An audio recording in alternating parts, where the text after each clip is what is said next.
Hey guys, ఎలా ఉన్నారు? Welcome back. The man on the road ఇదొక థ్రిల్లర్ మూవీ. రీసెంట్గా విఆర్ ఓటీటీ యాప్లో తెలుగు ఆడియోలో స్ట్రీమ్ అవుతుంది. జస్ట్ ఇందాకే కంప్లీట్ చేశాను. రన్ టైమ్ 1 hour 50 minutes ఉంటుంది గైస్. యాక్చువల్లీ ఇదొక ఇటాలియన్ మూవీ. 2022లో వచ్చింది. బట్ ఎందుకో తెలియదు కానీ ఇప్పుడు తెలుగు డబ్ చేశారు. సో ఇప్పుడు ఈ మూవీ ఎలా ఉంది, చూడొచ్చా అనేది మాట్లాడుకుందాం. అంతకుముందు మన ఛానల్కి కొత్తగా వచ్చుంటే మన రివ్యూస్ అండ్ రికమెండేషన్స్ మీకు నచ్చితే ప్లీజ్ సబ్స్క్రైబ్ చేసి కొంచెం సపోర్ట్ ఇవ్వండి భయ్య.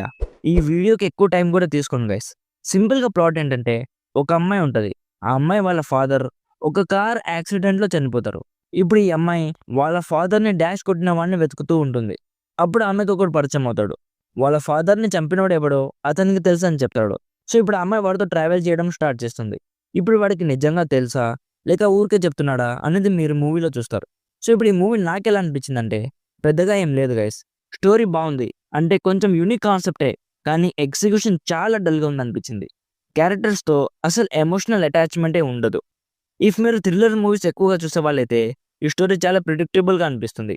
మెయిన్ యాక్ట్రెస్ చాలా క్యూట్గా ఉంది, తన పర్ఫార్మెన్స్ కూడా చాలా బాగుంది.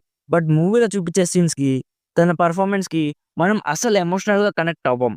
ఐ మీన్ తన ఫాదర్ని చంపిన వాడిని వెతకడానికి ఏమైనా చేస్తుందని అర్థమవుతుంది. బట్ ఈ మూవీలో చూపించినట్లు ఎవరు చేయరు అనిపించింది. సో అసలు కనెక్షన్ లేదు గైస్. సినిమాటోగ్రఫీ బాగుంది, బీజిఎం కూడా బాగానే ఉంది. ఓవరాల్గా ఎమోషన్స్ అస్సలు వర్కౌట్ అవ్వలేదు. Just as a timepass movie అని చెప్తాను. నా సైడ్ నుంచి రికమెండెడ్ 40%. అండ్ చెప్పడం మర్చిపోయాను, చాలా అడల్ట్ కంటెంట్ ఉంది. సో ఫ్యామిలీతో అయితే అస్సలు చూడకండి. తెలుగు డబ్బింగ్ కూడా చాలా బాగుంది. ఇఫ్ మీరు ఈ మూవీ చూడాలనుకుంటే ఛానల్ డిస్క్రిప్షన్లో మన ఇన్స్టాగ్రామ్ ఐడి ఉంది, అక్కడ మెసేజ్ చేయండి. ఎలా చూడాలో నేను చెప్తాను. సో ఇది guys the man on the road movie గురించి. ఆల్రెడీ ఈ మూవీ మీరు చూస్తుంటే మీకు ఎలా అనిపించిందో కామెంట్ చేయండి. వీడియో నచ్చితే లైక్ చేసి మన ఛానల్ని సబ్స్క్రైబ్ చేసుకోండి. Thank you so much for watching. Meet you in the next video. Bye bye. జై హింద్.